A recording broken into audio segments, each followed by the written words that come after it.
महादेव की जय। सर्वश्री आशुतोष महाराज जी की जय। सच्चे दरबार की जय। एक भक्त ने जब अपने अंतर मन की व्यथा को मौन स्मृति के रूप में, मौन भावों के रूप में जब अंतर मन से प्रभु के श्री चरणों में अर्पित किया, तो मानो प्रत्युत्तर स्वरूप प्रभु ने कुछ पंक्तियों को उसके भीतर गुनगुना दिया हो।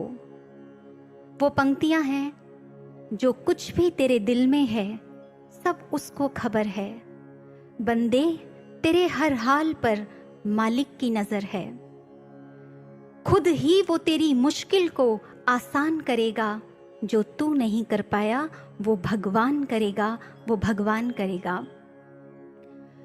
सज्जनों, बहुत से ऐसे साधक हैं जिनके जीवन में जब विपरीत परिस्थितियां आती हैं, झंझावात आते हैं, तो वो महसूस करते हैं दुखों की उस गर्मी को, जिसमें कहीं भाव पिघल जाते हैं, जिसमें कहीं ऐसा महसूस होता है कि शायद अब कुछ भी नहीं बचा। लेकिन भक्तों के साथ सबसे सुंदर घटना ऐसे में क्या घटित होती है, उनके भीतर ईश्वर से एक तारतम्य स्थापित हो जाता है। वो अंतर से ईश्वर से जुड़ जाते हैं, क्योंकि वो साधक भीतर से उस परम सत्ता का साक्षात्कार कर चुके हैं। वो जानते हैं जब कुछ अपने हाथ में नहीं होता, जब संसार में सब कुछ विपरीत होता है, तो बहरी मुखी होकर कुछ भी नहीं पाया जा सकता। एकमात्र ऐसा संबंध होता है जो उस समय आपको ढांढस बंधा सकता है, आपके उत्साह को पुनः जागृत कर सकता है, और वो है अंतर्मुखी होकर अपने ईश्वर से जुड़ जाना। ईश्वर से जुड़ जाने की इस प्रक्रिया में अक्सर कुछ ऐसे भी साधक होते हैं जिनके मन में ऐसे प्रश्न उठते हैं कि जब सब कुछ ठीक चल रहा होता है तो ऐसी परिस्थितियां बनती ही क्यों हैं, ऐसे झंझावात आते ही क्यों हैं, जिन्हें हम कहते हैं टेस्टिंग फेस, परीक्षाओं की घड़ी। अनुभवी लोग कहते हैं किसी भी व्यक्ति की प्रगति का जो मापदंड होता है वो परीक्षाएं ही होती हैं, फिर चाहे सांसारिक पक्ष हो या आध्यात्मिक पक्ष हो। लेकिन मनुष्य की प्रवृत्ति है, जब सांसारिक पक्ष होता है तो परीक्षाओं को हृदय खोलकर स्वागत करता है, उनको स्वीकारता है। आप एजुकेशन फील्ड में देखिए, जब किसी कॉम्पिटिटिव एग्जाम्स की लोग तैयारी करते हैं, उस समय क्या होता है, प्री एग्जाम, मेन एग्जाम और उसके बाद इंटरव्यू। प्री क्लियर किया, किसी कारणवश मेंस क्लियर नहीं कर पाए, फिर दोबारा से प्री क्लियर करना पड़ता है। प्री क्लियर किया, मेंस क्लियर किया, अब इंटरव्यू की तैयारी है और कई बार इंटरव्यू में रह जाते हैं। लेकिन इन सब पड़ावों को पार करके जो लक्ष्य हासिल होगा, उस लक्ष्य पर इतनी पैनी नजर होती है कि इन पड़ावों के लिए जिन गुणों की आवश्यकता होती है संसार में, अर्थात कितना भी समय लग सकता है, बहुत मेहनत लगेगी, धैर्य रखना पड़ेगा, निराश नहीं होना, नकारात्मक विचार नहीं आने चाहिए और उत्साह बना रहना चाहिए। और जब जब भी फेलियर सामने आए, उस समय उन कमियों को नोटिस करना, ताकि जब सिलेक्शन हो, इनके इंटरव्यूज दुनिया के सामने आए, तो ये लोग टिप्स दे सकें, हमने अपनी कमियों पर काम किया और उसके बाद हमें सफलता मिली। कभी हम हतोत्साहित नहीं हुए, एक बार में सिलेक्शन नहीं हुआ तो क्या हुआ, हमने पुनः प्रयास किया। अगर हम अकाउंट्स के क्षेत्र की बात करें तो वहां पर भी ऐसे बहुत से एग्जाम्स हैं, एक ही ग्रुप को क्लियर करने के लिए कितने कितने वर्ष लग जाते हैं, लेकिन नजर लक्ष्य पर होती है। सिविल सर्विसेज के एग्जाम्स की बात कर ले, ना जाने ऐसे कितने क्षेत्र हैं। अपने शरीर के रोगों को ही देखें, अगर हम डॉक्टर के पास जाएं और डॉक्टर को लक्षण देखकर कुछ समझ ना आए तो डॉक्टर क्या कहता है, आप टेस्ट कराइए। जब डायग्नोस होगा तभी हम आपका इलाज शुरू कर पाएंगे, आपको मेडिसिन दे पाएंगे। और हम बड़ी खुशी खुशी कहते हैं, हाँ डॉक्टर साहब बिल्कुल ठीक कह रहे हैं, पहले टेस्ट हो जाएगा तो कंफर्मेशन हो जाएगी। संसार के क्षेत्र में टेस्ट कितने खुले दिल से स्वीकार करते हैं, कोई भी फील्ड हो।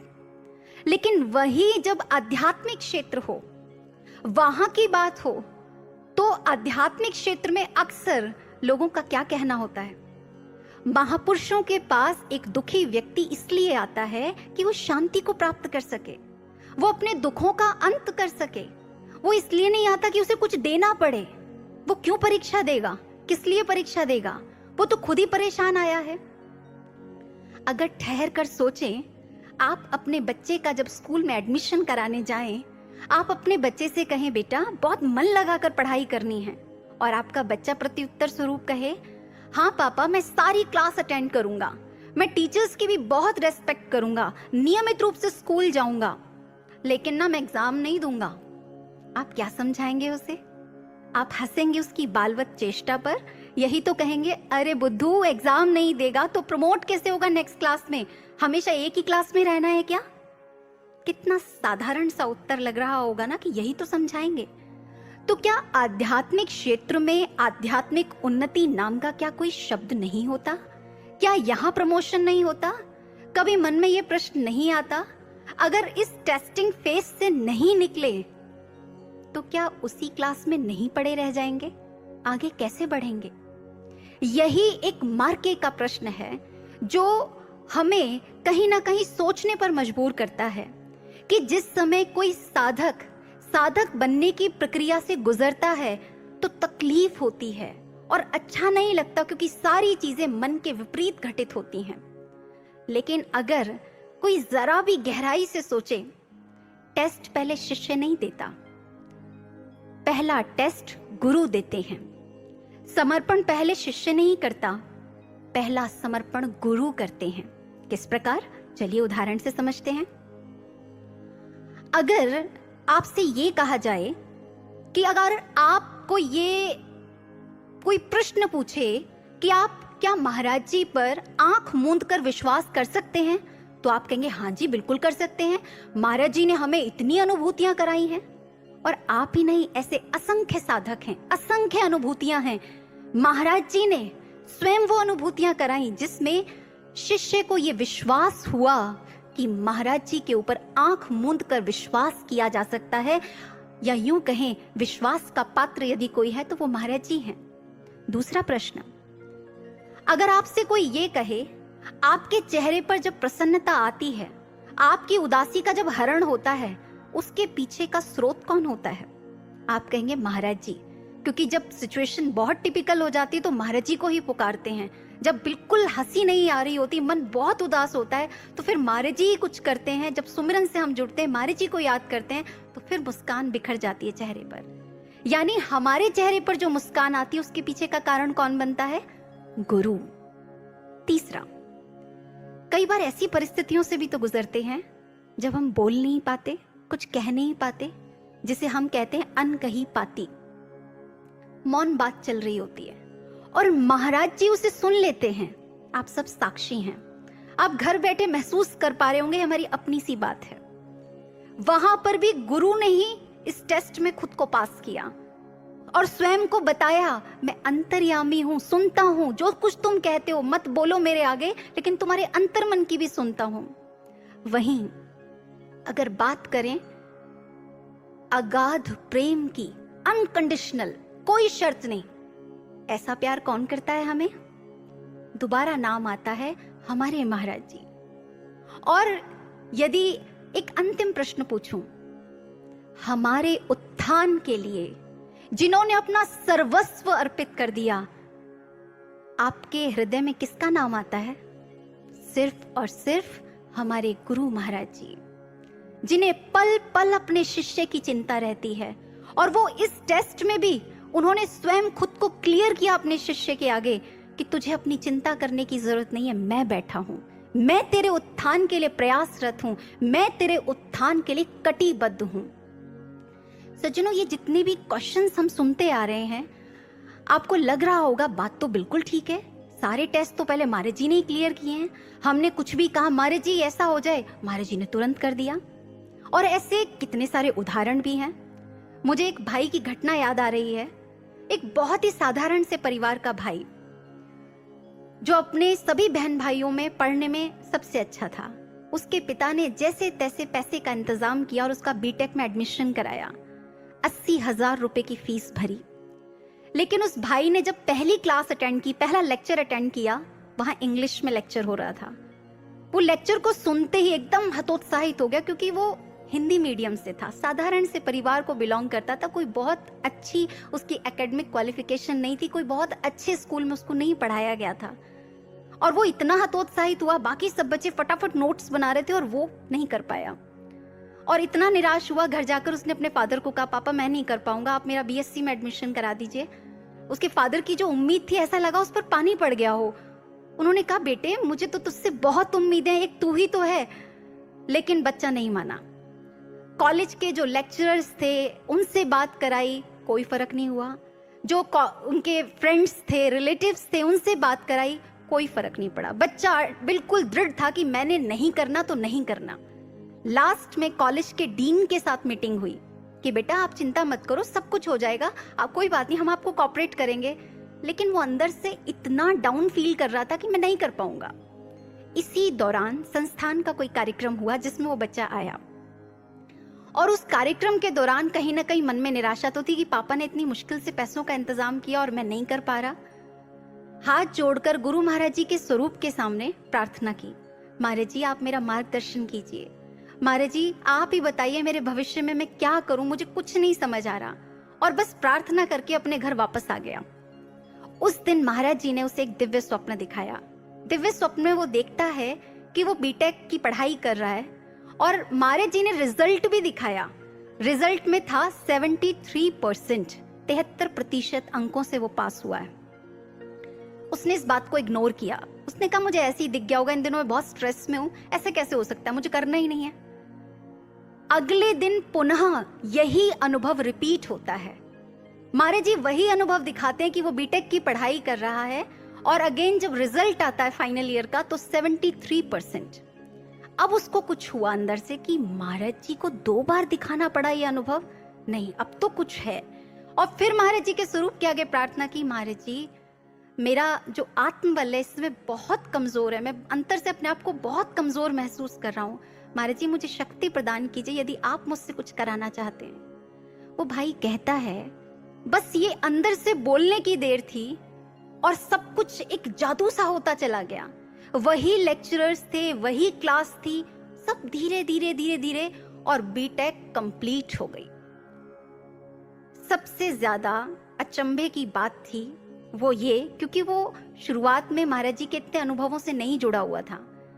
जब उसका रिजल्ट आया तो ना तो 72% था ना 74% था, एक्यूरेट वही जो महाराज जी ने स्टार्टिंग में उसके ज्वाइन करने से पहले ही दिखा दिया था। 73% मार्क्स से वो बच्चा अपनी बीटेक को क्लियर करता है। अब आप सोचिए, गुरु ने सबसे पहले अपना टेस्ट दिया, तू कमजोर होगा, तू चिंता मत कर, मैं अपनी पूर्णता के विषय में, मैं अपनी दिव्यता के बारे में तुझे एहसास कराऊंगा, तुझे अनुभूति कराऊंगा। अर्थात शिष्य की अनकही बातों को जो सुन लेते हैं वो श्री गुरु महाराज जी। इतना ही नहीं, ऐसे भी ना जाने कितने सारे साधक हैं। जब जब महाराज जी नूर महल से दिल्ली आते, महाराज जी पर्सनली, जिसे कहते हैं एक अटेंशन देना, अपने बच्चे को प्रेम देना, महाराज जी पर्सनली अनुभूति कराते हैं, मैं आ रहा हूं नूर महल से, मैं आ गया हूं, आजा मेरे दर्शन करने। और अभी ये महाराज जी की समाधि से पहले जब महाराज जी दिल्ली में, अक्टूबर 2013 की बात है, महाराज जी एक भाई की अनुभूति में आकर कहते हैं तू दर्शन करने नहीं आएगा, दर्शन करने आजा, फिर मत कहना महाराज जी बिना बताए चले गए। वो कहता है मैं इतने झटके से उठा, इतना लाइव था ये अनुभव, और अगले दिन मैं दिव्यधाम पहुंच गया, महाराज जी के दर्शन किए, और दंग तो मैं तब रह गया कि जब मैं वापस घर गया अगले दिन मुझे सूचना मिली महाराज जी नूरमहल जा चुके हैं। उनका कितने भक्तों के साथ, कितने अपने आत्मीय परिजनों के साथ कैसा अगाध प्रेम का संबंध है, एक एक के साथ कनेक्शन। उन्होंने पहले टेस्ट दिया है, मैं तुम्हारा आत्मा का संगी हूं। पहला समर्पण महाराज जी का है। शिष्य कैसे कह सकता है कि गुरु कैसे परीक्षा ले सकता है, क्यों हमें प्रतिकूल परिस्थितियों का सामना करना पड़ता है। सज्जनों, इतना ही नहीं, 95-96 की बात है, विकासपुरी आश्रम की। उस समय एक भाई नई नई दीक्षा ली उसने और उसको बहुत अनुभूतियां हुई और उसके इतने भाव उमड़े कि मैं महाराज जी का दर्शन करूं। जिन्होंने दीक्षा के समय इतनी अनुभूतियां हुई, शिष्यों के द्वारा सेवा लगती, तो वो गुरु कैसे होंगे। और महाराज जी विकासपुरी आश्रम आए हुए थे। वो इतनी महाराज जी के लिए वस्त्र, फल, फूल, बहुत सारी भेंट इत्यादि लेकर आया। लेकिन अभी ताजा ताजा ज्ञान मिला था, बीज पड़ा था, तो शायद सूक्ष्म रूप से कहीं मन के किसी कोने में था कि बाकी गुरुओं जैसा होगा, मुझे अटेंशन मिलेगी, मैं इतना कुछ भेंट जो लेकर आया हूं। उस समय के सेवादार भाई बताते हैं लगभग 2-3 चक्कर जीने में लगाने पड़े थे उनके सामान को ऊपर तक पहुंचाने में। और कहते हैं वो व्यक्ति जीने से अभी कुछ ही सीढ़ियां चढ़ा होगा, महाराज जी आसन पर ही बैठे थे और फिर महाराज जी अपने कक्ष में चले गए। जब तक वो ऊपर फ्लोर पर पहुंचे, महाराज जी कक्ष में जा चुके थे। उसके बाद क्या घटना घटी, जो सेवादार भाई थे उन्होंने महाराज जी को कहा, महाराज जी ऐसे ऐसे एक नया व्यक्ति है, दीक्षित है, अभी दीक्षित हुआ है और आपकी कृपा से बड़ी अनुभूतियां हुई हैं, बड़ा भाव विभोर है, आपके दर्शनों का अभिलाषी है महाराज जी। महाराज जी व्यस्त थे किसी कार्य में। महाराज जी ने कहा ठीक है। भैया ने 2-3 बार पूछ लिया। बाहर से उस भाई ने जब भैया बाहर आए तो कहा, एक्चुअली मैं एक ज्वेलरी शोरूम पर काम करता हूँ, चाबियां मेरे पास ही हैं, शोरूम जाकर मुझे ही खोलना है, तो आप पूछ लीजिए महाराज जी से, मुझे निकलना